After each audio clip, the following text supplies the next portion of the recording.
touring the Dingle Peninsula in the Republic of Ireland, which, besides the cliffs of Moher, is in my opinion the highlight of this trip. The Ring of Kerry was likewise gorgeous, but the Dingle Peninsula was for me the definition of picturesque. So far, when we were told we were going to see amazing scenery, we have not been disappointed. I thought that's what you were filming before. I've got it blank now. Look it up for you. I'll tell you where they all went to.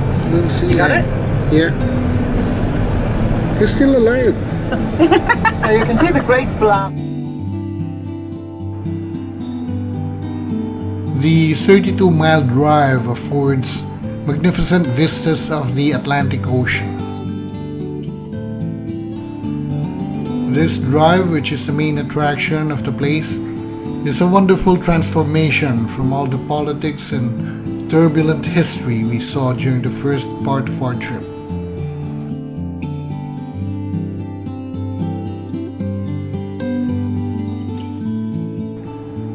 The 180-degree change from a stormy history to all the serenity around us seems to balance this Irish island's equation.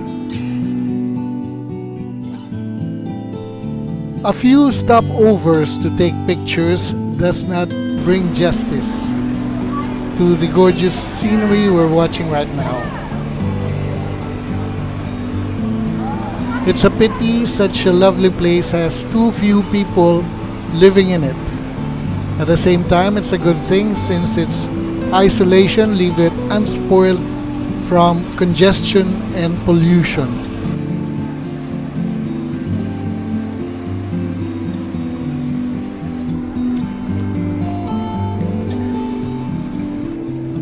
Dilapidated, abandoned houses such as this will only be exempted from tax if it has no roof.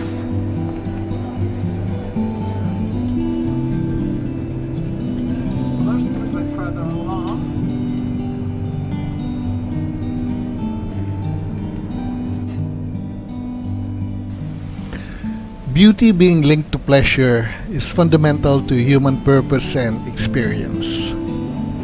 It does not originate from pleasurable experiences by itself, or from the objects that bring about pleasure. It is when the experience and emotion of pleasure intertwines with the qualities of the object that beauty arises.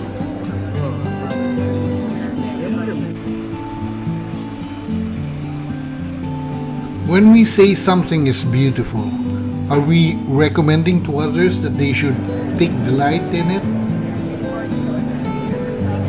Beauty may be intersubjective, but is it objective? Can we argue rationally about whether something is beautiful?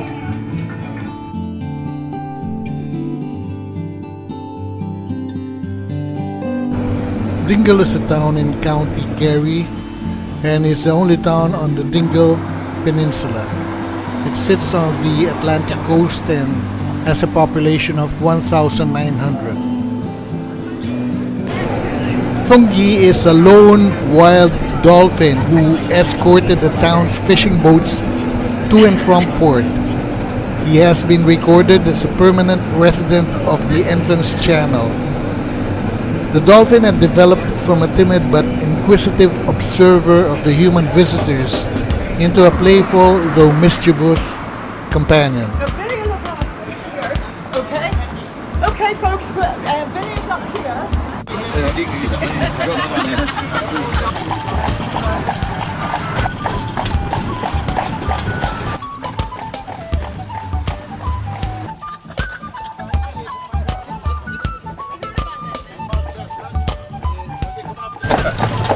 Salmon on the left and the trout on the right. We're going to be walk down out the field on the left, guys. We lost a lot of our mature trees. This horse carriage ride at Ross Castle in Killarney is similar to the rides we had both at the Princess Island in Turkey and in Marrakesh, Morocco. In the springtime, we use it in Ireland for flower arranging, guys, when it matures.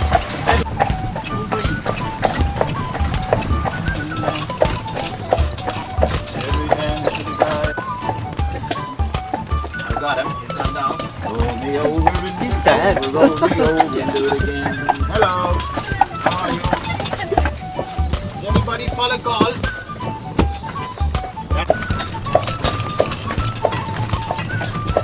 Yes, every year the Loch Ness Monster, that's a periscope.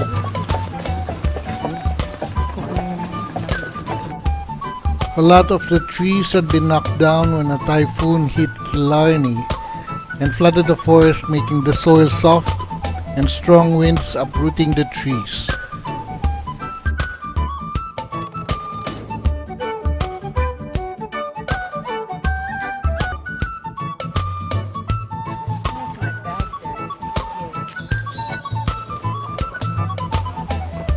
Ross Castle is a 15th century tower house which is the ancestral home of the O'Donoghue clan, though it is better known for its association with the Browns of Killarney, who owned the castle until more recently.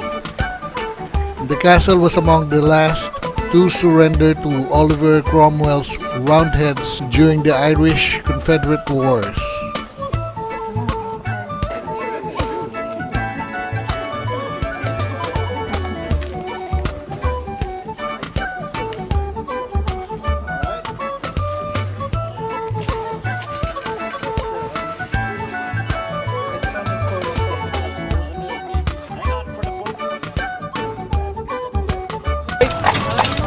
That'll be they're Japanese Sikh in here now, Japanese Sikh.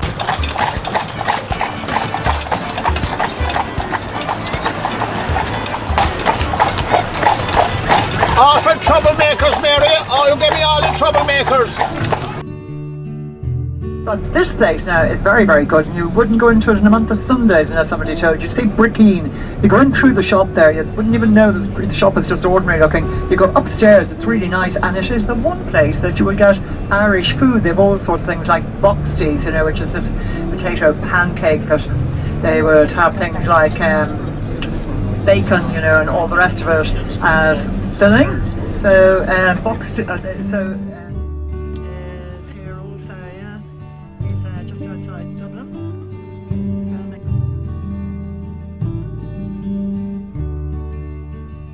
David Putman, that I was saying to, the English film director living down there. I'm sure you know Jeremy Irons. Do you know Jeremy Irons, the actor? He lives down there too. He's married to Sinead Cusack, Irish actress. Really good actress. Clearly, the pleasure we're gaining from this beauty does not satisfy pleasure of our body, but it satisfies the essential desire or need from our minds.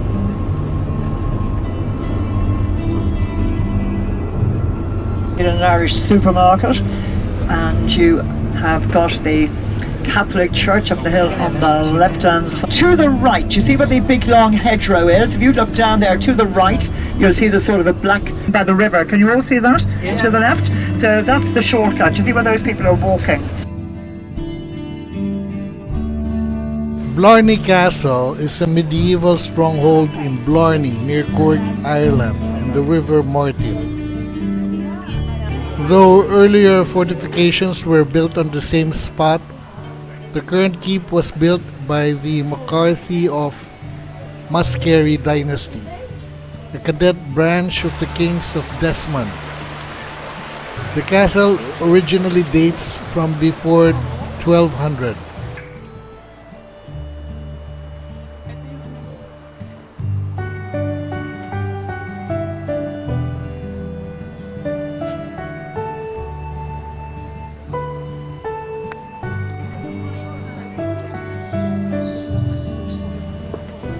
The Blarney Stone is among the machicolations of the castle.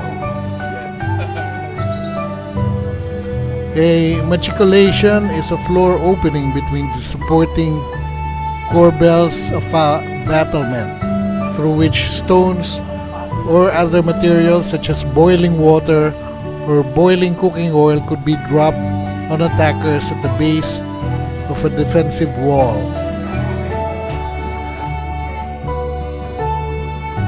The Blarney Stone is a stone of eloquence, where the tourist visiting the Blarney Castle may hang upside down over a sheer drop to kiss the stone, which is said to give the gift of eloquence.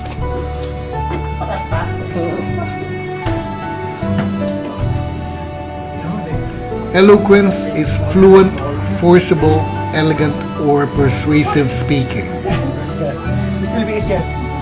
It is primarily the power of expressing strong emotions in striking and appropriate language, thereby producing conviction or persuasion.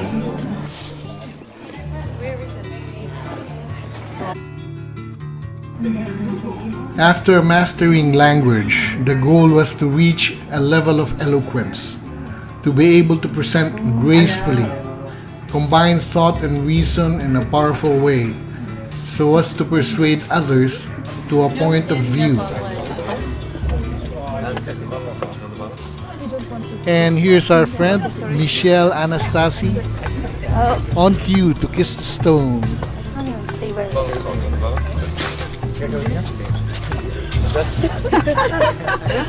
My lipstick is probably all that. Ayun po na yung stone. Ayun o, yung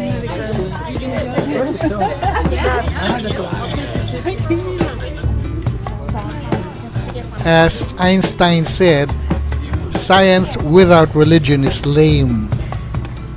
Religion without science is blind. As I see it, this is neither.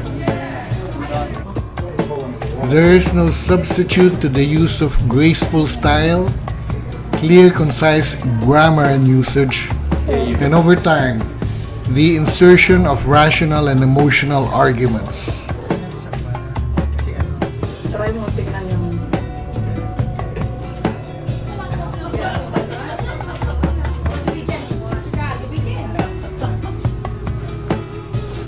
And this is our yoga expert companion doing a split.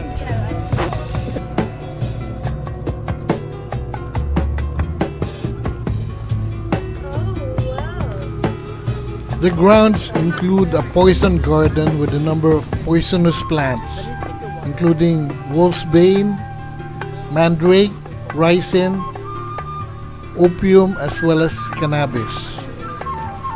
On the area where these tables are is a collection of carriages. Well, I would hope that she would be living in an unpolluted, Marxist, socialist country.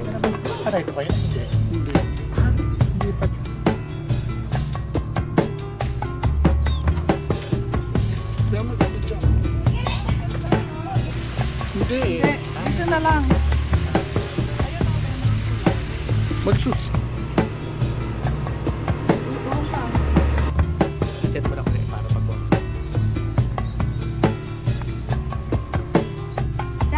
Waterford, which is a seaport in southeast Ireland, is the country's oldest city. It was founded by Vikings in the year 914.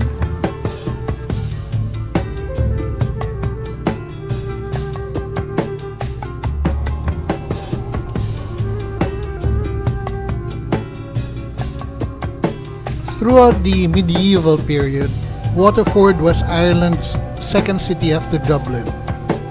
The 18th century was a period of huge prosperity for Waterford.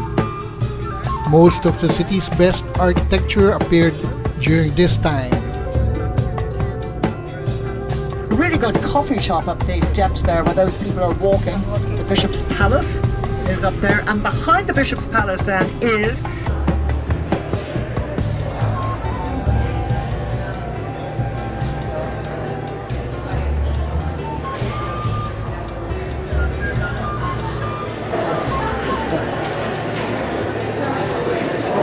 naman bibit-bitin mo. Pero mahal din.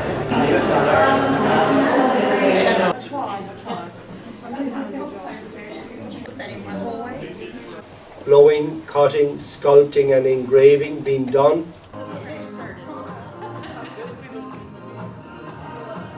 Sean said, my name is Lillian. You're all very welcome here to the House of Waterford Crystal. So I'm going to be the guide for the second half of the group. But before we split the group into two smaller groups, just to give you a brief overview of the mould room just behind us here. We use cast iron moulds for regular production items, and then wood moulds are used for pieces like trophies, something specially commissioned or one-off. Now the difference between the two types of moulds is the lifespan. Cast iron will last, see either a cast iron or a wooden mould being used. And that denotes then the type of item that's been made in as well. So these of all, the wood moulds are all made from beechwood, which we source locally here in Waterford. And beechwood is used because it's quite tough and durable. Now also made here in this workshop are various wooden tools, and the tools are used for shaping the crystal before it goes into the mould for the blowing process. Now this one here is known as a divider, and the tools are made from pear wood, which we import from Germany. And We were also able to visit a glass manufacturing company at Murano in Italy before, which produced instead glass products of different colors. Murano glass is made on the Venetian island of Murano. Murano is a series of islands linked by bridges in the Venetian lagoon in northern Italy. It lies about 1.5 kilometers north of Venice and measures about 1.5 kilometers across, with a population of just over 5,000. It developed crystalline glass, enameled glass, goldstone, multicolored glass, milk glass, and imitation gemstones. Today, Murano is home to a vast number of factories and continues these techniques, crafting figurines, chandeliers, glassware and vases, beads and tourist souvenirs. The Murano glass is made up of 70% silica sand and 30% other substances. Flux or melting agents allow the glass to soften at a lower temperature. Sodium oxide so it solidifies slower. Or nitrate and arsenic to eliminate bubbles. American football trophies, you can see. And we make 2 of these a year. Now because we only make 2 of them, it's not regular enough for the cutters to become familiar and to memorise the design too. So that's why the entire design has to be drawn on to the piece of crystal. And then the cutters, as you can see, have worked their way through. It helps to keep the wheels lubricated as well, which is very important. Now, a very specific aspect to the skill of the cutters here is knowing how much pressure to apply when cutting a piece of crystal. If they apply too much pressure, the piece will simply crack and break. But equally then, if they don't apply enough pressure, well then they won't get the depth of cut required. And the depth is very important because that lends to the overall radiance of the design then pattern. So on the drinking part of the glass, these are very typical elements of wedge cut. 2 different forms of wedge cut there created using 2 different wheels.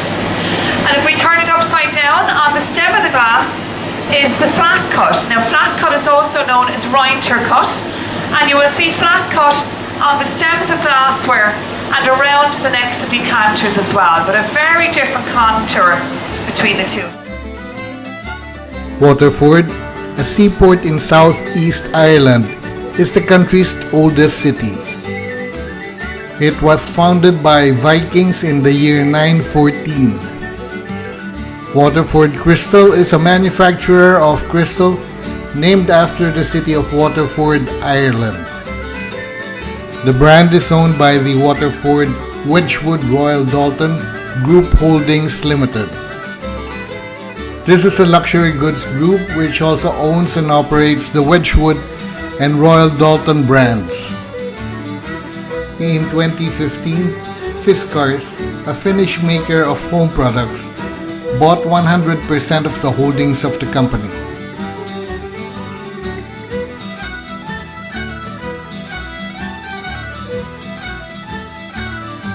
Our next destination is Straymore, which is a seaside town in County Waterford on the southeast coast of Ireland. Straymore has a long association with horse racing.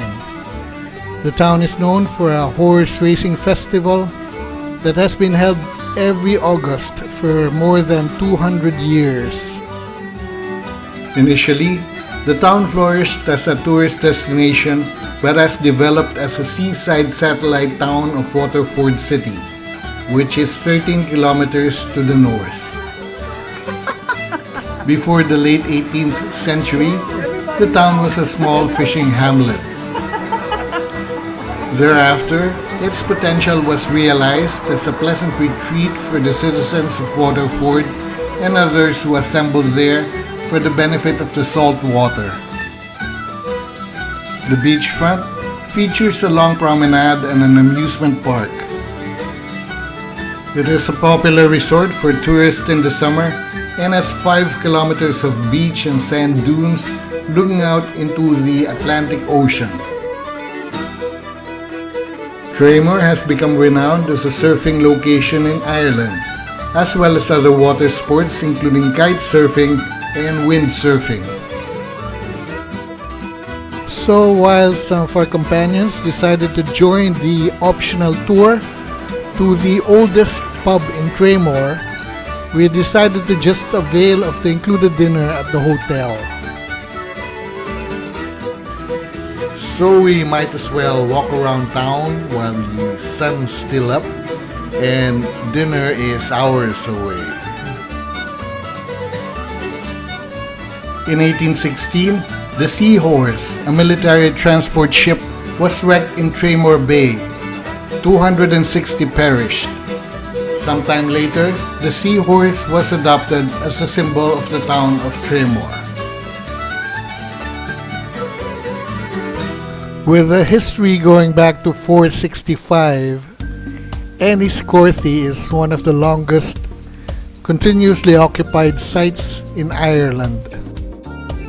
We'll just be passing by Enniscorthy on the way to Wicklow. Ireland's culture comprises elements of the culture of ancient people, immigrants, and other influences like Gaelic, Anglicization, Americanization, and aspects of broader European culture. In broad terms, Ireland is regarded as one of the Celtic nations of Europe alongside Scotland, Wales, Cornwall, the Isle of Man, and Brittany.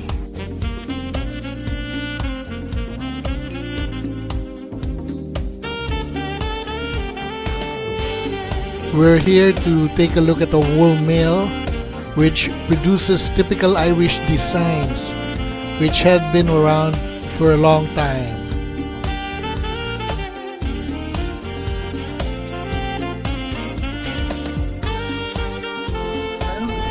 Limestone and sandstone, so you will see when we're travelling through to Wicklow, you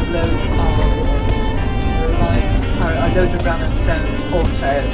So it is, say, if we stay here then, say, until 11:45, so the weaving, 15 minutes before 12, the weaving takes place over on the left-hand side, and we're going into the right-hand side here. Operating since 1723 on the banks of the Avoca River, Avoca Handweavers is the oldest working woolen mill in Ireland and one of the world's oldest manufacturing company.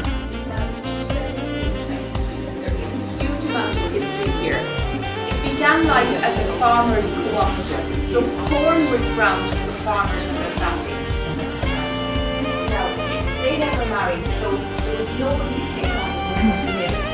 50% mohair, 30% wool, and that is the finished product. So that goes through a series of roller brushes in finishing. The loop breaks off, and that's what creates the fabric. We have a wool and cashmere blend. We have a lamb's wool, and we also have this lovely Donegal yarn here beside one of the sisters. That's all right.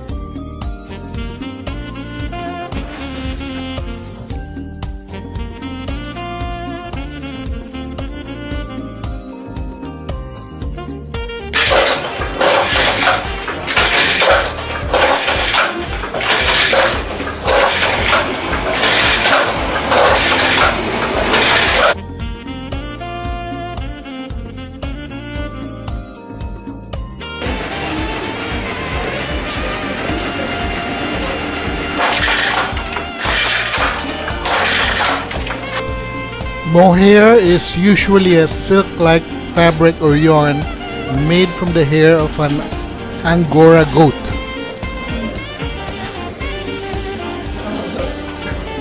It is considered to be a luxury fiber like cashmere, and is usually more expensive than most wool that comes from sheep. So, can you tell us how it's done? Beautifully. We also had the opportunity to visit a merino wool manufacturing factory in New Zealand. Although the wool making facility in New Zealand was smaller, they had a huge sheep farm which included a show of at least 20 species of sheep and sheep shearing.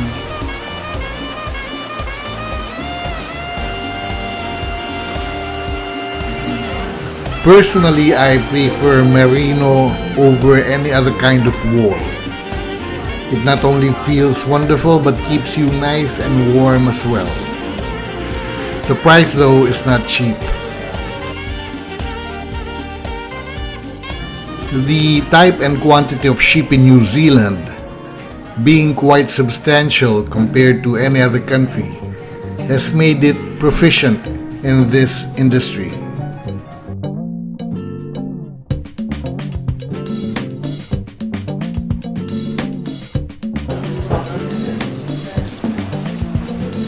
Following the Norman invasion in the 12th century, the Wicklow Mountains became a stronghold and hiding place for Irish clans opposed to English rule. The earliest evidence of human activity in the interior of Wicklow dates to around 4,300 BC. The principal farming activity in the uplands is sheep grazing, using mainly the Wicklow Cheviot breed. Ireland once dominated the world's market for whiskey, producing 90% of the world's whiskey at the start of the 20th century. However, as a consequence of bootleggers during the Prohibition in the United States, who sold poor quality whiskey bearing Irish sounding names, it eroded the pre-Prohibition popularity of Irish brands. Typically, Irish whiskey is not as smoky as Scotch whiskey, but not as sweet as American or Canadian whiskeys. Whiskey forms the basis of traditional cream liqueur, such as Baileys and the Irish coffee. Irish coffee, which is a cocktail of coffee and whiskey, is probably the best known Irish cocktail.